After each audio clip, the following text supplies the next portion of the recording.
Hey, welcome back to Sprague Homestead. So this week we're going to kind of show you guys what we've been working on the last 2 or 3 weeks and talk about a concept of playing the long game in homesteading. So here's what we've been up to so far. Well, as you can kind of see, I've been working on the garden, watering some carrots. We've had really mixed results with carrots. We grew them all right in Mississippi. Here, yeah, not so much. The garden is sort of, kind of, maybe planted. We've got a lot still to do. We've had a lot of rain, and here a couple weeks ago we actually had snow and freezing temperatures, so I've been a little slow to get it in. So this will be the next big project for this week. And I do have a lot of stuff started, even though it's not out in the garden. Let's go to the greenhouse and I'll show you what's going on in there. So in the jungle, which is the greenhouse, we have cucumbers and herbs, tomatoes. You can't really see them behind me, but we've got peppers, more herbs. I pre-started a whole bunch of my squash this year. I've still got kale. Trying to think of what else is over there. Bunches and bunches of stuff. The only thing that's made it out to the garden so far has been, like I said, the carrots are in. Of course, we've got garlic, onions. I just planted corn the other day because I knew it would still be under the ground when the frost came. Brussels sprouts, broccoli, strawberries, things that are already out there all the time are out there. Lots of this is going in the domes and out into the garden. So we've got a lot going on this week. It was actually 27 degrees overnight about 4 days ago. So we've kind of learned our lesson that until well after June 1st, we don't put anything out in the garden that might not take a frost or a harder freeze. So lots of stuff getting ready to go outside. So Nikki spoke about the dome. This is the second dome that we actually built, and it was done last fall. Nikki put in 2 cubic feet of dirt in each of the boxes that she built last year. We put a metallic 55-gallon drum in there with a hole in the top she could fill with water, and the purpose of that is a heat sink. So during the day, the black metal drum will suck and absorb as much heat as possible into that water. Overnight, it will then dissipate it out into the dome itself. So it keeps heat in during the day and then lets it go at night. So you can kind of see just from today alone how much condensation is running down that plastic. The plastic itself's got kind of a powdery coating on the inside, so when it's cold it actually becomes a little bit more opaque and doesn't, I guess it's not as transparent. So you can see right through this one, you can see the ladder in there, the boxes in the drum and that. As it gets towards dark and cools off, it actually becomes less translucent and tends to hold heat a little bit more that way. So the last thing to do on this is going to be put in a doorway and some extra venting in that, which will be another video. We did shoot this today as a separate video, which will come out in a few days probably, of how to put everything together, stake it down, and then the last piece will be an additional video beyond that. So if you've watched very many of our videos, every spring we play the magical cattle panel video or movement, and we move everybody around and get the goats on as much grass as we can because the permanent fencing isn't in yet. So we actually bought, another 50 panels this year. Yeah. Right? 25 twice. So we've extended out the girls' yard way across the way. That's actually, we got a screaming deal on some fencing, so it's getting ready to go to permanent fencing. But we had enough panels that we have actually put everybody coming out of the buck barns actually in their own yard. So you can see these little guys kind of have a funky pattern here. The bigger guys go all the way out to the end, so they've got a good run. And then on the far side, we've actually got runs for our younger bucks and our kinder ladies. So we've actually got runs coming out of every stall of this barn finally. And permanent fencing next step. So it's really good to have family members that have construction equipment. So my dad brought me the Bobcat from his construction company. I've got it on loan for a couple of weeks while they didn't need it. And we will be using this to go onto the neighboring 40 acres that we own and the other 40 acres. And basically we're clearing sagebrush, debris, and punching a line to put fencing. So the goal this year is to have all of our property fenced. And as much as I like doing it with the tractor, we've got trees and stuff to go around, which can be a little difficult. And this thing, quite frankly, is just 10 times the brush clearer that my tractor is. So this will be my project this next week, is spend a little time on the Bobcat up on the hill and see if we can get some fence lines pushed in. So this is kind of looking down the back way here. So we're at the back of our 20-acre property that the house is on, and this section over here is a 40-acre parcel that we own. So we got 40 and then another 40 back here. So this is kind of the back 40. And just beyond kind of where this goes, this is a pasture where we get our hay out of. So you can kind of imagine how the layout is. So Nikki has done a great job clearing this out. It was a little wet when she did it with the Bobcat, so you can kind of notice that it's a little choppy back down there on the road. But we do have a fence post probably way back down there. You might be able to see where that is. So what she's done here is taken the Bobcat and cleared out a straight line down. Now we've used kind of a GPS, what they call a Rhino. It's made by Garmin, that tells you property lines and that. So we are within roughly 3 feet of where everything goes. So we've widened probably a good 6 to 8 feet wide going down there. That way it gives it a little bit. Now she's going to come back in with the Bobcat to smooth out the ground to make it a little more even, to put field fence in, and then we'll run from this property line, or barbed wire. We're going to run from here, run down through there on barbed wire on all sections of the 40, kind of enclose it in, keep the neighbors' horses out, plus any range cows that come from the opposite side. Alright, so sitting behind me is the fencing we recently purchased. Now a local store to us had goat fence or goat netting on sale, so we ended up buying 4 rolls of that, plus 2 rolls of field fence.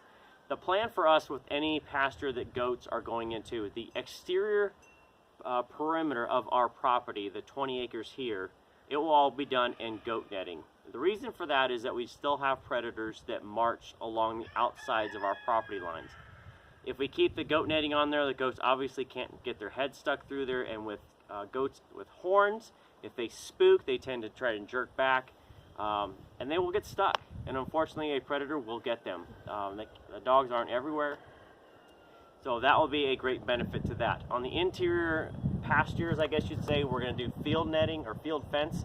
That way, it's a larger piece or a larger hole in it, and the goats will be okay. If they get stuck, it'll be just like here. We walk down the fence line, we help them get out, and it's done. So this is actually about 1/5 of what we need to be able to do all the perimeter fencing plus the pastures, separating the pastures out of our 20 acres that we're living on now. So imagine this times 5, and then that is the plan to do that. And that will cover all the pastures we want for all the goats and the dogs and everybody else, and any future livestock like pigs or anything else. Okay, so let's talk about playing the long game in homesteading.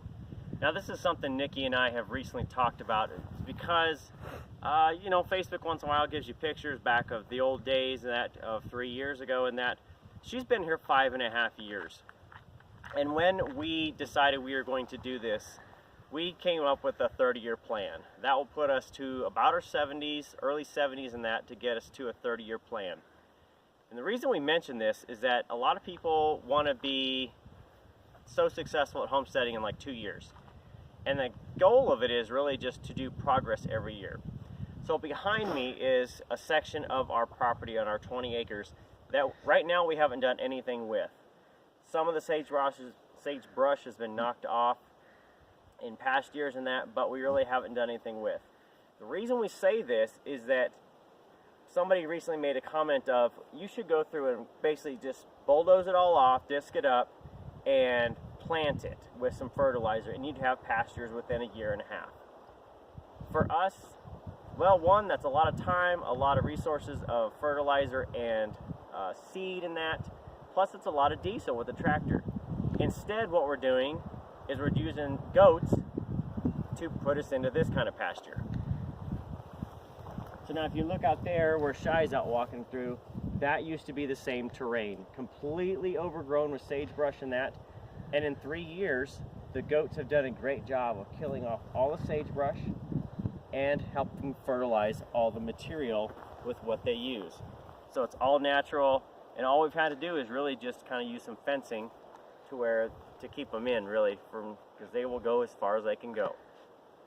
So in homesteading, it's really about progress year over year over year versus I'm going to get it all done in 2 years. Our garden's been a 5-year project. Our fencing has been a 5-year project, and we're still not even close to done.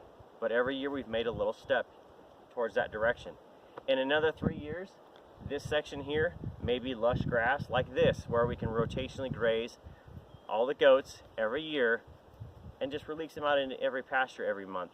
That way we can rotationally graze them, and we don't have to do anything other than just keep an eye on them and make sure the dogs are well fed to keep track of them. Yes. All right.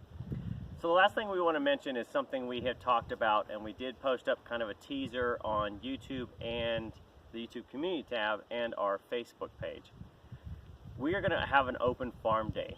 June 22nd, 10 a.m. to 2 p.m. We are going to give 20 people maximum the chance to come out to the farm. If you're local or if you want to travel for it, we're going to give you a 4-hour window to come check out our homestead in its entirety. Part of the reason we're doing that, we've had an awful lot of people that want to come out, and while we would love to sit and talk to everybody and show people around and answer your questions, we homestead. So we are filthy like this all the time, and really super busy. This is a busy time of the year for us.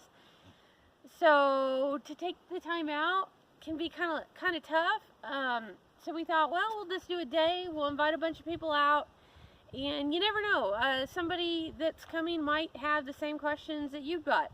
So we can kind of answer those questions for multiple people all at once. Save us a little time, still get to have people out and kind of meet and greet without kind of the chaos of a whole bunch of different people coming out on different days. So if you're interested in being one of those 20, a couple different ways you can do it. Obviously you can post in this video and give us a number. You don't have to tell us names, just say, hey, my family's coming, we're 4 people or whatever it is. We're going to do 20. So if you've got a couple, 4, doesn't matter. Infants, I don't know if we're going to have our age restriction like a circus ride, but we'll make it work. The only thing that we do ask, if you are bringing children, remember, this is a working homestead. This is not a petting zoo. Your kids are not going to be allowed to outrun our goats. You're also not probably going to be anywhere where you can reach the LGDs. These are working dogs. These are not pet dogs. And they will bite.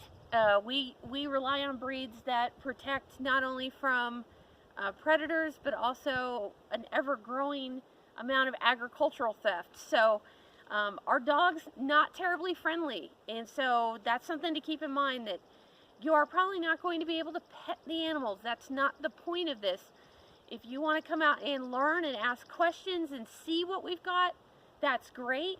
Just keep in mind that this is not a zoo day by any stretch. Right. The other thing is, the reason we're going to have you kind of pre-register with us a little bit, as far as we need to know how many, and we will get an email address from you in some way. We live in a place where it is not GPSable. Our address cannot be found on any GPS whatsoever because we are on a National Forest Service road. So if you are one of the 20 that sign up that want to come, I am actually going to email you directions, because otherwise you're not going to find us. It's just not going to happen. Right. So the easiest way to get to us, Sprague River Rabbits, all one word, Sprague River Rabbits @gmail.com. You can contact us there through the Facebook Homestead page or through YouTube. Just leave us a comment in the video itself down below. Now we are going to break it up into segments. I won't say what time length because certain things may not need the same amount of time, but we're going to break it up kind of like the barns and maybe the goats and dogs to talk about gardening with the greenhouses and everything else. I'm sure lots of people are going to ask about the rabbits because that's always the fan favorite, and then maybe anything else about equipment, tractors, bobcats, solar, anything like that. We can kind of break that up. Don't know the time frame, but if you have certain things you definitely want to see versus maybe you don't care about having goats, but you really want to spend some time on solar and gardening, let us know that so we can kind of base that out. If more people want certain things, we'll spend more time on it versus others. And then just, you know, if only people want to talk about solar is like 3 people, maybe we'll break off a little bit and I'll go talk about that with you. So that's it, guys. Always busy around the homestead with fencing projects, greenhouse, gardening, goats, and good golly, lots of G's going on around here. But that's it. Thanks for watching. If you really want to come out and see us, spend some time with us, and kind of get the feel for how everything is, because we've never shown you everything. This is your chance to really see, to pull back the curtain and really see what this working homestead looks like. This is your chance, so let us know. And this is going to kind of be a first time run at it. If this goes okay, we will probably try and do another one in the fall and maybe do twice a year. We're still working on an actual raising rabbits class. That'll probably come out this fall, depending on, you know, the interest in it. But I don't know. We're gonna try it anyway. We've had people show up in town to see us. I've had people show up at rabbit shows to come talk to me. So if you actually want to see the homestead in all its messy, real gritty, you know, glory, this is your chance, I guess.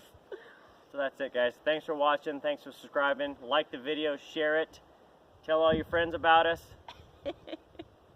Come see us. Whatever it is. That's it. We'll see you next time from Sprague Homestead. Happy homesteading.